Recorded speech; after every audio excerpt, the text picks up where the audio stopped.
जय श्री हरि विष्णु। ओम नमो भगवते वासुदेवाय नमः। आप सभी जानते हैं सोमवती अमावस्या साल की सबसे बड़ी अमावस्या होती है। सारी जितनी भी अमावस्या पड़ती है, शनिचरी अमावस्या और भी अधिकाधिक दिनों की जितनी भी अमावस्या पड़ती है, उन सभी में सोमवती अमावस्या सबसे बड़ी अमावस्या होती है। तो आज की इस वीडियो में हम सोमवार की अमावस्या जब पड़ती है तो हमें क्या करना चाहिए, सोमवती अमावस्या की पूजन विधि, सोमवती अमावस्या की पूजन का महत्व, इसकी पूजन करने से अर्थात हमें इस दिन पूजन करने से क्या फल मिलता है और पूजन कैसे करनी चाहिए, संपूर्ण जानकारी आपको इसी वीडियो के माध्यम से प्राप्त हो जाएगी। तो वीडियो में अंत तक ज़रूर बने रहिए ताकि आपसे कोई भी उपयोगी जानकारी छूटे ना। और यदि आपको जानकारी थोड़ी सी भी पसंद आए तो प्लीज़ वीडियो को लाइक ज़रूर करें। आपका एक लाइक हमें बहुत सपोर्ट देता है। तो पहला है, सोमवती अमावस्या के दिन आपको प्रातःकाल जल्दी उठ जाना है। सुबह जल्दी ब्रह्म मुहूर्त में उठ जाइए आप, कम से कम 5 बजे आपको उठ जाना है। उठने के पश्चात सबसे पहले आप अपने घर की साफ़ सफाई कर लीजिए, झाड़ू वगैरह जो भी आपको लगाना है। उसके बाद आपको स्नान भी सुबह जल्दी ही कर लेना है। स्नान करते समय आपको, या आपके आसपास कहीं पे पवित्र नदी है तो आप पवित्र नदी में स्नान करने जा सकते हैं। यदि पवित्र नदी नहीं है तो आपके घर में जिन भी पवित्र नदी का जल रखा हुआ है, अर्थात थोड़ा सा नर्मदा मैया का जल हो, गंगा मैया का जल हो, तो कुछ बूंदें अपने जल के जिस नहाने वाले पानी में डालकर उससे स्नान करें। यदि पवित्र नदियों का जल भी आपके पास नहीं है तो आप तुलसी मैया की सूखी लकड़ी को जल में थोड़ी देर घुमाकर उस जल से आप स्नान कर लीजिए। स्नान वाले जल में आप मिला लीजिए। इस जल को भी समस्त तीर्थों के स्नान के बराबर आपको पुण्य प्राप्त होता है यदि आप तुलसी मैया की सूखी लकड़ी के जल से अमावस्या तिथि के दिन स्नान करते हैं, और ख़ासकर सोमवती अमावस्या के दिन। तो यह हो गई स्नान की बात। उसके बाद आपको अपने घर के मंदिर में साफ़ सफाई करनी है। नहाने के बाद साफ़ सफाई करके आपको इस दिन श्री हरि विष्णु और माता लक्ष्मी की पूजन करने का विधान है। आप यदि सोमवती अमावस्या का व्रत रखते हैं तो आप पहले मंदिर में साफ़ सफाई करके भगवान विष्णु, माता लक्ष्मी की पूजन कर लीजिए। फिर आपको व्रत का संकल्प लेना है। व्रत का संकल्प ले लीजिए, दीपक प्रज्वलित कर दीजिए। इसके बाद पीपल वृक्ष की इस दिन पूजन की जाती है। पीपल वृक्ष को श्री हरि विष्णु का प्रतीक माना गया है। स्वयं भगवान विष्णु पीपल वृक्ष में निवास करते हैं। तो इस दिन पीपल वृक्ष की पूजन विशेषकर की जाती है। तो पीपल वृक्ष की फेरी लगाई जाती है। तो आप पीपल वृक्ष की फेरी कैसे लगाएंगे, आप कोई भी 108 सामग्री गिन कर ले जाइए। 108 फल गिनने का विधान है, अर्थात आप फल में आप मूंगफली के 108 दाने गिन सकते हैं, 108 किशमिश के दाने गिन सकते हैं, 108 मखाने गिन सकते हैं। जो आपकी इच्छा हो वह 108 आप गिन करके ले लीजिए। और कच्चा सूत जो आता है, कच्चा सूत लेना है आपको। और पूजन की सामग्री में ज़्यादा कोई विशेष चीज़ें नहीं लेनी है, पर एक दीपक ज़रूर लेना है। चाहे तो आप दीपक मिट्टी का ले लें, चाहे तो आप आटे का ले लें, पर दीपक आपको छोड़ के आना होगा, क्योंकि आप पीपल के वृक्ष में दूसरा दीपक जैसे ले भी जाते हैं।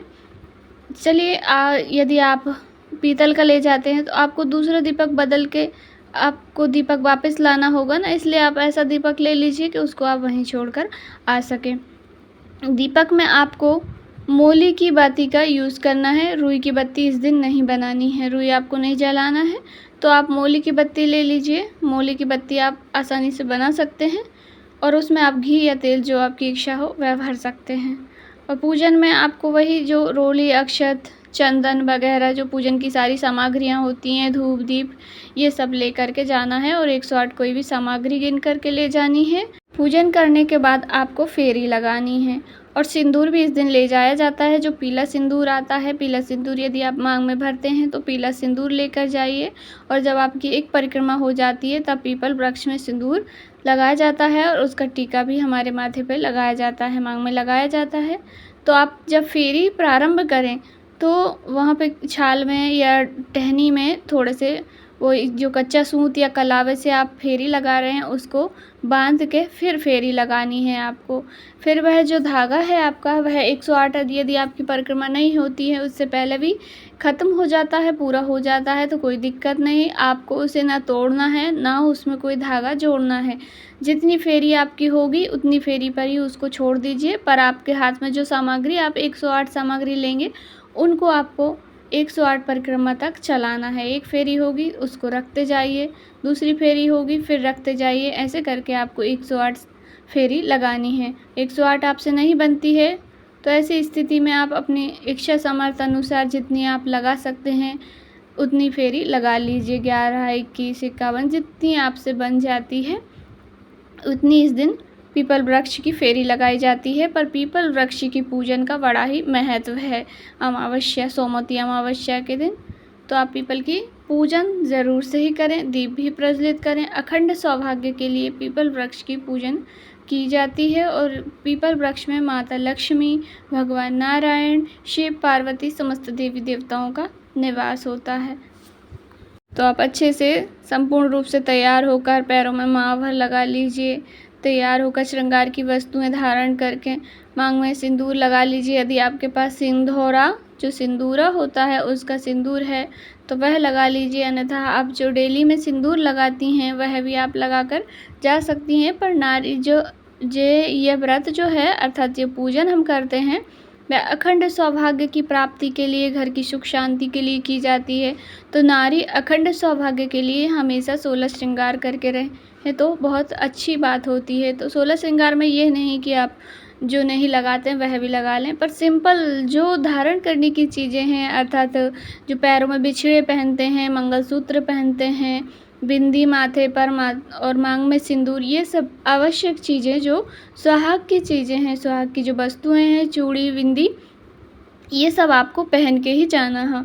और इस दिन सुहाग की सामग्रियाँ भी महिलाएं बांटती हैं, तो आप अपने लिए कुछ न कुछ सुहाग की सामग्री पीपल वृक्ष के नीचे अवश्य लेके जाइए। पहले माता गौरा को अर्पित कर दीजिए, अर्थात पीपल के वृक्ष में आप उन्हें स्पर्श कराकर अपने लिए ला सकती हैं। यदि आपको किसी को सामग्री दान में करनी है, कोई भेंट देना है, तो आप उनके निमित्त भी कुछ न कुछ ले जाइए, चूड़ी, बिंदी जो आप बांटना चाहती हैं। पर बांटते समय एक बात का ध्यान रखें कि माँ के पक्ष में आपको नहीं वितरण करना है। जैसे आपकी बड़ी बहन है, आपकी माँ है, बड़ी भाभी हैं, इन लोगों को आप सामग्री ना दें, क्योंकि जो कन्या होती है, कन्या का दान हो जाता है, उसके बाद उनके घर की सामग्री नहीं ली जाती है। तो आप ज़रूरतमंद को दान करें या ससुराल पक्ष में आप किसी को भी दान कर सकते हैं। ऐसा नहीं कि मैं मेरी भाभी, मम्मी इनके लिए ऐसी सामग्रियाँ ले लूँ, वह तो लेना हुआ है। यदि दान के लिए आप लेना चाहते हैं तो दान ऐसे व्यक्ति को करें जिनको आवश्यकता है दान की, तो आपको अधिक पुण्य की प्राप्ति होगी। यदि आप दान करने में भी रिश्ते देखेंगे तो फिर दान का महत्व नहीं रह जाता है। पूजन करके आने के बाद अपने पति को प्रणाम अवश्य करें। घर के जो बड़े बुजुर्ग हैं, सास ससुर या घर में कोई भी बड़ा है, उन्हें भी आप प्रणाम करें, आशीर्वाद लें, उनके पैर छुएं और पति को विशेष रूप से इस दिन प्रणाम करें। गाली गलौज या कोई भी आप शब्दों का इस दिन प्रयोग ना करें। घर में अच्छे से हंसी खुशी का माहौल बना के रखें। यदि आप व्रत पूरे दिन रखना चाहते हैं तो पूरे दिन व्रत रखिए।